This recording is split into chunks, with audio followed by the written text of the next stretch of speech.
Hi everyone, thank you and welcome to another edition of Single and Married with Ezzy. I am very excited to have you today and we are gonna have fun. I have a very interesting topic, but before I go there, I'm just going to introduce myself for those who are perhaps watching me for the very first time. My name is Ezzy Odimoko. I'm a mom, I'm a pastor's wife, and I absolutely enjoy speaking about relationships. I'm the author of 2 books, one that is new, brand new. My launch date is next week, Sunday, July 4th. The title is Brighter Days, 100 Thoughts of Hope, Love, and Blessings. Beautiful, beautiful book that will give you inspirational thoughts for each and every day. It's a book that you can read in one sitting.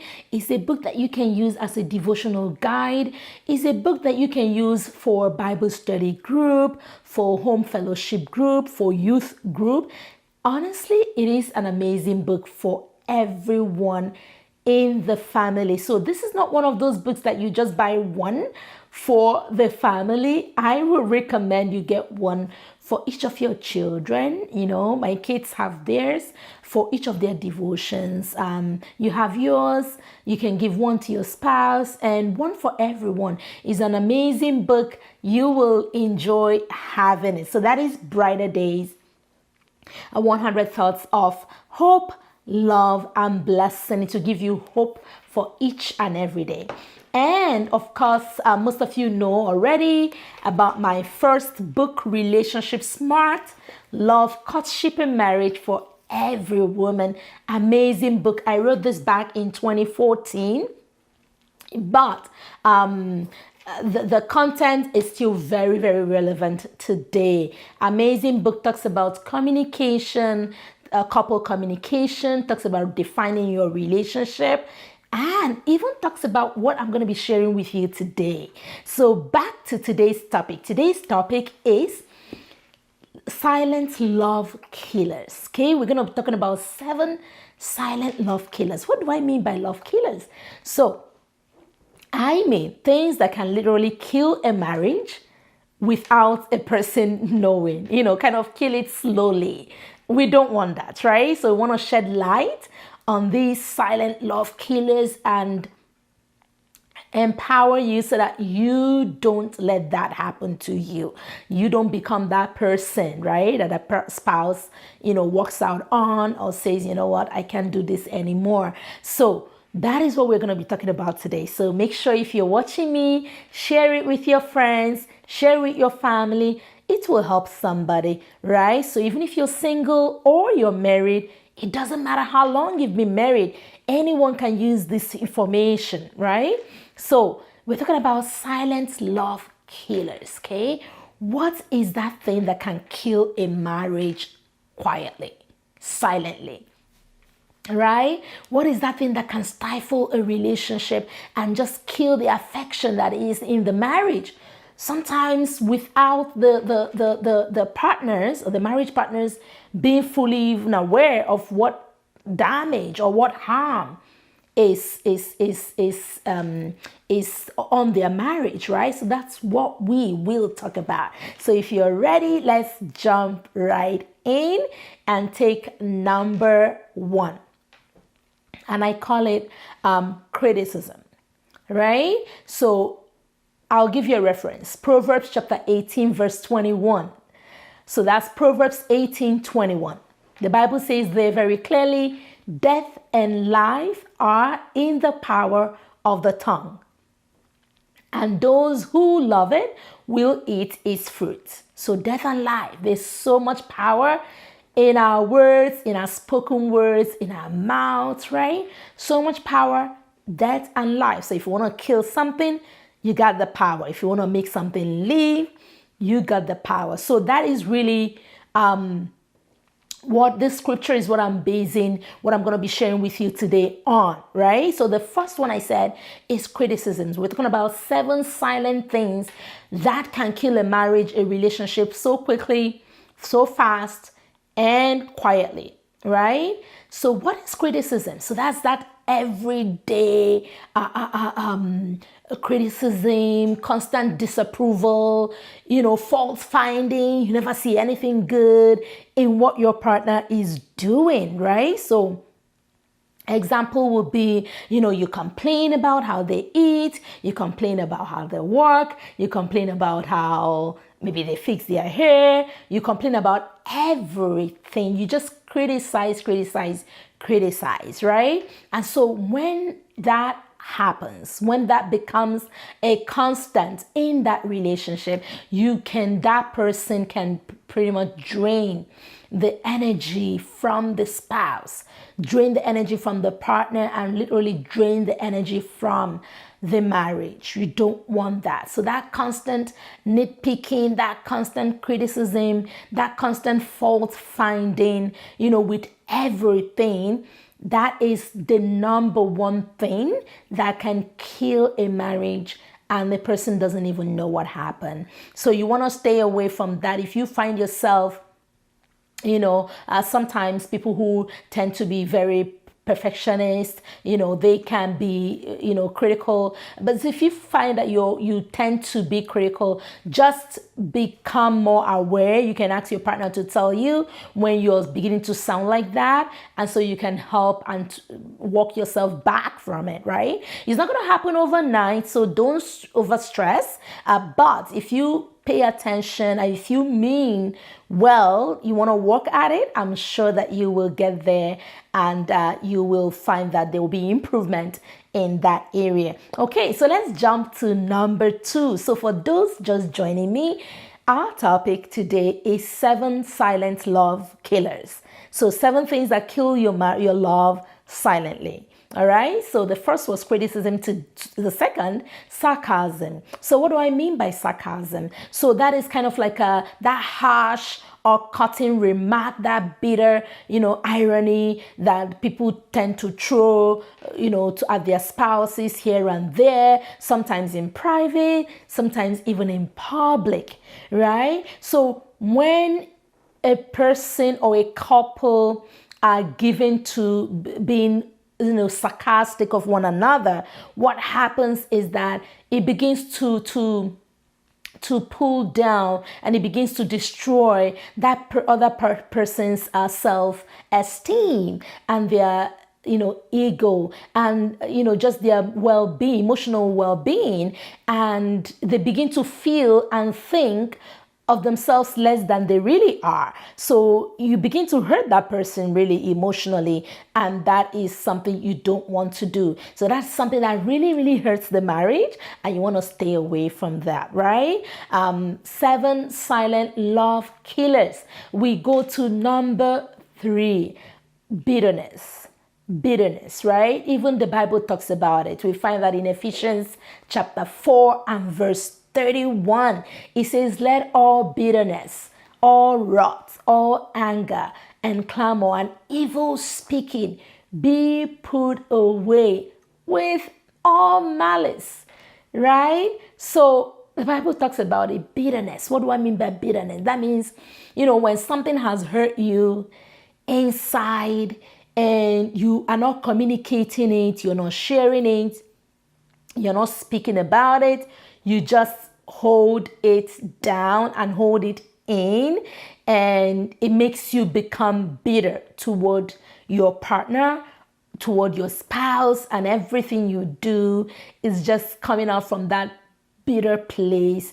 That can really be dangerous. That can kill a marriage and any relationship fast. Right? So when things have happened that really hurt you in your relationship, you want to talk about it. And yes, I understand that there may be times where it's not easy to talk about it with your partner, or where the other person is not actually listening or cooperating. And that is where you seek help, right? So that you can get to the bottom of it sooner than later, right? You seek help. It could be a trusted relative, it could be your pastor, it could be your home fellowship leader, it could be anyone that is, trusted person in the community, someone that you know that has godly values that both of you trust and respect. They may be able to step in and help you to resolve that issue. But when you keep bitterness within, and it latches on and takes on its roots, it is deadly and it can destroy your relationship. We don't want that, right? Okay, let's move right ahead. We are now on number 4. So remember, if you're joining us right now, our topic is 7 silent love killers, right? Things that can kill, destroy, harm, hurt the marriage, or the relationship silently. Okay, so number 4 is anger. Anger, right? So even the passage we read, Ephesians 4, you can write that down and you can look at it later. Ephesians 4:31 says, let all anger, clamor, evil speaking be put away. Anger is such a toxin in a relationship, right? What do I mean by that? Who wants to be in a place where they are terrified? Who wants to be in a relationship where they are afraid? Who wants to live in a relationship where they are just scared to be themselves, right? Nobody wants that. And so that can really harm your relationship. So if you are a person who is given to anger, you're huffing and puffing and matching across the rooms and the house, up and down, and you're terrifying everyone, and you don't want to change, I can tell you right now that you're just counting the days of your relationship, right? Because nobody wants to feel that way. So that is something that you can take steps to adjust and to address and seek help. There are all kinds of resources out there and help, right? For people who are challenged with that negative emotion. That is not something you want in your home, in your marriage, and it can kill your relationship quietly. So that is anger. We're going to jump to number 5. So that is malice. What is malice? So that is when, the couple stops speaking to each other. They're not talking. They're not communicating. And they just walk around the house, keeping malice, not talking to each other, not trying, or if they talk at all, is very minimal, maybe monosyllables. What did you do? I did this. Where you come? When are you coming? I'm coming now. Things like that. And they're not really communicating. That is one sure way to kill that marriage. And you absolutely don't want to do that, right? So if you find that communication is strained, and both of you can't help yourself, again, that is a good time to reach out for help. Seek help from trusted people around you, licensed marriage counselors, Christian ones. Look for your pastor, look for your home fellowship leader, look for family members who love God and whom you trust. And they can help you to broach that topic and address the underlying issues and hopefully help you guys get back to talking terms, right? Because what you feed will grow and what you starve will just die. So when you starve that marriage or that relationship of communication, right, it will die, because communication is the life of every relationship. It is key, it is important, it is central to the well-being of your marriage. So no, it is not okay to keep silent. It's not okay to keep malice. It's time to start talking. It's time to start having those conversations. Start little and start with little non-threatening topics. And soon you'll be able to see that you guys can manage more difficult, more complex conversations, right? Okay, let's jump right ahead to the next one. Number 6, we're talking about unforgiveness. Okay, so things that kill a relationship, that kill love silently. unforgiveness. Okay, what do I mean by that? So that's when it is hard for you or your partner to forgive the other person and to let go of that past hurt, right? Of that past thing that happened. Unforgiveness, not being able to let go, not being able to forgive, not being able to not hold the other person accountable for, responsible for your pain and your hurt, right? And I know sometimes it can be really difficult. Things can happen, but what I am saying is that if not resolved, if not taken care of, can actually result in the death of that relationship. So you want to make sure that you take care of it. If there are issues that happen, you bring it up in a safe way, and people can talk through it. If the person asks for forgiveness, you ask for God's help to help you to forgive, right? And then you guys can really close that chapter and move ahead. And then you try to avoid the urge to always bring that back, and to always open that up, right? And just move forward. And if you really are intentional about it, and if you really desire to forgive, with God's help, I'm sure you'll be able to. And so we jump right to this last one I call it selfishness, right? So selfishness, we're talking about 7 silent love killers. Selfishness is number 7, right? A lot of times you see marriages where couples are very, very selfish. They forget that their spouse is essentially them. The Bible says that the two become one, right? And the Bible also says to love your wife how you love yourself, right? And so when we allow selfishness to take hold, it will destroy big time. And what do I mean by selfishness? It's evident in all little things, do you tend to spend on yourself alone? Do you share? Are you open? Are you transparent with the resources that God has blessed you guys in that relationship, in that marriage? Is it all about you and what makes you happy? Do you take your spouse into consideration when you're planning things, when you're doing things, or anything at all, right? So in a marriage, in a relationship, when you care for the other person's interest and when you genuinely are selfless, your relationship will grow. But when it's all about you, right? It's all about you. Everything is all about you. It's either your way or the highway. I can tell you that relationship is not going to be a happy one, right? And you don't want that. So that is why you need to stay away from selfishness beginning today. Little things that you do, make sure you always say, how is my partner gonna feel about it? How is my spouse gonna feel about it? How is it gonna make her feel? How is it gonna make him feel?